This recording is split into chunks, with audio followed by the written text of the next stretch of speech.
Hello everyone.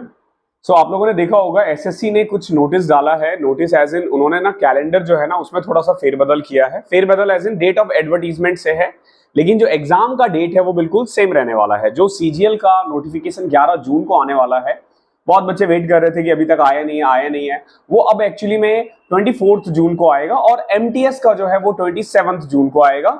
उसके अलावा बाकी सब में जैसे स्टेनोग्राफर वगैरह है वो जुलाई वगैरह में आने वाला है। सीजीएल के लिए मैं पहले भी बता दूं, पहले भी मैंने बताया है कि एग्जाम डेट चेंज होने का कोई नोटिफिकेशन नहीं आया है। अभी भी सितंबर अक्टूबर बता रहे हैं।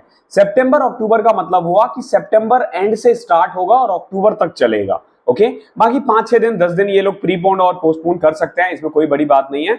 बट आपने क्या करना है, अपनी तैयारी में लग जाना है, ज्यादा से ज्यादा मॉक दो, रिवीजन पे काम करो। बहुत बच्चे पूछते हैं सर रिवीजन कैसे किया जाए। देखो, रिवीजन के लिए ना बेस्ट वे होता है मॉक्स। फॉर एग्जाम्पल मैं आपको एक छोटा सा एग्जाम्पल देता हूं। जैसे मान लो आप मैथ्स का रिवीजन कर रहे हो, जब आप परसेंटेज कर रहे हो ना, आपका पूरा माइंड जो है ना परसेंटेज पे रहेगा। जब आप ज्योमेट्री कर रहे हो ना, तो पूरा दिमाग ज्योमेट्री पे रहेगा और ज्योमेट्री के थ्योरम्स ही आपके दिमाग में घूमते रहेंगे, तो क्वेश्चंस करेक्ट करने के चांसेस ज्यादा होते हैं। लेकिन वही जब आप मॉक पर जाते हो ना, तो आप पहला क्वेश्चन परसेंटेज देखते हो, अगला अलजेब्रा, फिर ट्रिगो आ जाता है, फिर ज्योमेट्री आ जाता है। तो आपका जो दिमाग है ना, वो एक तरह से रिफ्लेक्सेस पे काम करना स्टार्ट कर देता है। और SSC is all about how your mind makeup. कैसे आप अपने आपका जो दिमाग है एट अ टाइम आप कैसे वो मेकअप करता है, कैसे वो उसको आंसर देता है। तो उसके लिए जरूरी है मैक्सिमम मॉक देना, ज्यादा से ज्यादा मॉक दो। अभी अप्रोक्स में मान के चल रहा हूं, जैसे अगर ये जून 15 हो गया है, जुलाई अगस्त सितंबर, 3 महीने तो है ही आपके पास। 3 महीने है ही, 90 दिन तो कहीं नहीं जा रहा। 90 दिन कहीं नहीं जा रहा। 90 डेज में कम से कम मैं आपको बता रहा हूं 100 मॉक देना है। आपको लग रहा होगा ये 100 मॉक ज्यादा है, बट ये मैं बोल रहा हूं कम से कम 150 200। आप किसी भी ना सेलेक्टेड स्टूडेंट से बात करना, अगर कोई ये कह देना कि मैंने 20 मॉक दिया है, 30 मॉक दिया है, मतलब कोई exceptional is always there, but 100 में से 98 बोलेंगे कि मैंने 300 मॉक दिए हैं, मैंने 400 मॉक दिए हैं, तो वो गधे नहीं है, वो झूठ नहीं बोल रहे, वो शो ऑफ नहीं कर रहे, वो सच है। क्योंकि देखो, मैंने एसएससी दिया है, मैंने निकाला है। लोग आपको बोलेंगे कि बार बार मैथ्स पढ़ो, ठीक है, बार बार रीजनिंग पढ़ो, बार बार इंग्लिश पढ़ो, भाई कोई फायदा नहीं होता है। जब तक आप मॉक नहीं देते हो, कोई फायदा नहीं होगा। और मॉक में भी ऐसा नहीं कि सिर्फ मॉक देते रहना, उसको एनालिसिस करना। कौन से क्वेश्चंस आपने गलत किए हैं, किसमें आपको टाइम लग रहा है, कौन सा क्वेश्चन आपको आता था लेकिन आपने अटेम्प्ट गलत किया है, इन सब पे आपको काम करना है। तभी जाके आप सही कर पाओगे और आपके मार्क्स बढ़ पाएंगे, अदरवाइज बिल्कुल भी नहीं बढ़ेंगे। और फिर कितना भी पढ़ लो कोई फायदा नहीं है। मॉक्स देना कहां से है? अब मैं बोलूंगा कि 100 मॉक्स कहां से दे? 100 तो मिनिमम बोला है। जिसका सिलेबस खत्म हो चुका है वो 2 mock per day they. 2 mock per day मतलब 7 दिन में 14 मॉक होते हैं। कम से कम आपको 12 मॉक देना है, कम से कम। एक दिन अगर आप रेस्ट लेते हो तो भी, वैसे अब रेस्ट का दिन जा चुका है, आपने बिल्कुल भी रेस्ट नहीं करना है। आप जैसे पढ़ रहे हो बिल्कुल पढ़ते रहो, अपने आप को थोड़ा सा इंक्रीज कर दो। लाइव मॉक्स दो। लाइव मॉक टेक्स्ट बुक का होता है, आरबीई का होता है, पंडित्स का होता है, ऑलिव बोर्ड का होता है, और भी 1-2 है प्लेटफॉर्म, उनका भी होता है। उनका मैंने दिया नहीं है, बट इन चारों का तो मैं देख रहा हूं। आरबीई और पंडित्स का मैं प्रोवाइड करवा रहा हूं सॉल्यूशन मैथ्स का, कि कैसे आप मॉक्स उसमें बैठते हो। अगर आप लोग बोलोगे तो मैं टेक्स्ट बुक का भी कर दूंगा। इसके अलावा आपको टेक्स्ट बुक के जो मॉक्स होते हैं, ध्यान रखना, प्रीवियस ईयर नहीं, मॉक्स। प्रीवियस ईयर का टाइम गया, ओके, प्रीवियस ईयर का टाइम गया। प्रीवियस ईयर को वो जो 2 मॉक है ना, उसके अलावा बाकी टाइम में रखो उसको, प्लीज अपने 100 मॉक्स में उसको काउंट मत करना। क्योंकि देखो, प्रीवियस ईयर में ना नंबर ज्यादा आएंगे ही आएंगे, क्योंकि वही क्वेश्चंस आप बुक्स में कर रहे हो, वही क्वेश्चन मॉक में दे रहे हो, तो भैया उसमें तो नंबर आएंगे ही आएंगे। क्या तैयारी का सही पता चल पाएगा? नहीं। आपने देना है मॉक्स। जब आप ये 4-5 अलग अलग प्लेटफॉर्म पे दोगे तो आपको आइडिया हो जाएगा कि कैसे मॉक्स देने हैं।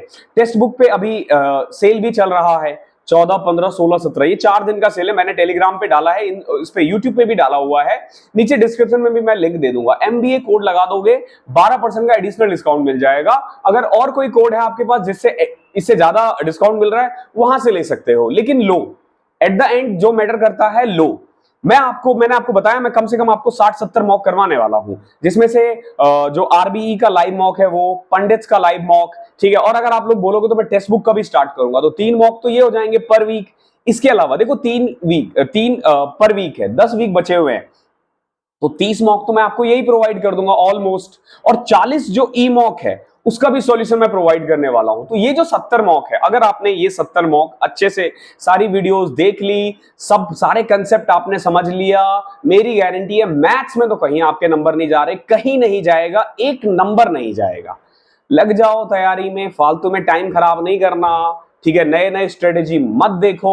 अगर सिलेबस कंप्लीट है, सब कुछ खत्म करके मॉक्स पे आ जाओ। सिलेबस फिनिश नहीं है तो एटलीस्ट दिन में एक मॉक तो दो ही, और सिलेबस को जल्दी से जल्दी फिनिश करने की कोशिश करो, लेकिन पढ़ाई करते रहो। वरना मैं बता रहा हूं 2024 से कब 25 हो जाएगा और कब 26 हो जाएगा ना, पता ही नहीं चलेगा आपको। और अभी वैसे भी 2024 में बहुत ज्यादा वैकेंसी आने की उम्मीदें हैं, बहुत ज्यादा। मतलब अगर अभी तक मैं जैसे काउंट कर पा रहा हूं 15 से 20,000, और ये बहुत होता है एसएससी के जमाने में, बहुत होता है। मैं बता रहा हूं आपको, मैंने 4 बार अटेम्प्ट दिए थे। 2015, हालांकि मैं अंडर ग्रेजुएट था, 16, 17, 18, किसी में भी 10,000 से ज्यादा वैकेंसी नहीं थी। 8-8 हजार, 9-9 हजार वैकेंसी थी, और अभी 15,000, 20,000 मिल रहा है ना। अब देखो, अगर 2024 में अच्छी खासी वैकेंसी आती है तो 25 में कम वैकेंसी आएगी, 26 में ज्यादा आएगी, 27 में कम आएगी। इस तरीके से वर्क चलता है इन लोगों का कि हर 3-4 साल में एक बार ज्यादा आता है। तो 2022 के बाद 24 में आ गया है। थोड़ा फायदा उठाओ, पढ़ाई करो, टाइम वेस्ट मत करो फालतू का, ओके। अब मॉक्स पे काम करो, जितना ज्यादा मॉक दे सकते हो मॉक दो, मॉक मॉक मॉक, बस मॉक से होगा और किसी चीज से नहीं होगा। तो मैं इसको यही क्लोज करता हूं। आई होप आपको पसंद आया है। पसंद आया तो लाइक शेयर सब्सक्राइब कर देना अगर आप चाहो तो। और हमारा टेलीग्राम चैनल है मैथ्स बाय अभिनव राजपूत, वहां जरूर कनेक्ट हो जाना। अब जैसे जिनको रिवीजन में प्रॉब्लम आती है वो वहां से डेली मैथ्स क्विज कर सकते हैं। मैथ्स क्विज में 8 से 10 क्वेश्चंस आपको रोज मिलते हैं, वो सॉल्व करो, आपका रिवीजन भी होता रहेगा। बट अगर आपने दोबारा से बुक उठाया, ये देखो मेरे पास भी है किरण पब्लिकेशन की बुक, अब बताओ इसको तुम रिवीजन में कैसे लाओगे? This is the best book in the market, okay. ये मार्केट में बेस्ट बुक है, बट आप खुद सोचो, क्या इतनी मोटी बुक रिवीजन में खत्म कर पाओगे? The right answer is no. मैं देख रहा था, मैं एक्चुअली कंटेंट बनाता हूं, तो मैं सारी किताबें आप देखोगे मेरे पास, ये सारी मैथ्स की किताबें जितनी भी है ना, ये सब मैथ्स की किताबें हैं, ठीक है। ये लैपटॉप है, तो मैं इन सब से कंटेंट्स बनाता हूं, तो आई नो कि ये रिवीजन में नहीं लिया जा सकता। रिवीजन आपको मॉक से ही करना है, इतने कंटेंट्स नहीं किए जा सकते हैं। तो भैया मॉक मॉक मॉक। अलविदा।